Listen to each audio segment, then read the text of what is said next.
This video will teach you how to burnish your CAT UTV brake pads.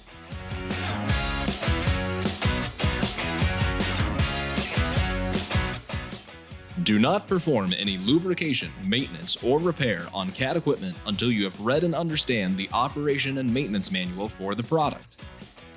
Information in the video complements, but does not replace the detailed safety information featured in CAT operation and maintenance manuals and service manuals. Remember to wear appropriate personal protective equipment. In an appropriate area, accelerate to 25 miles per hour. Release the accelerator pedal and press the brake pedal to decelerate to 0 to 5 miles per hour.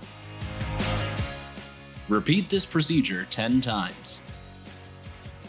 This concludes the video on burnishing your CAT UTV brake pads in order to achieve full braking effectiveness. For more information, check out your operation and maintenance manual or contact your local participating CAT UTV dealer.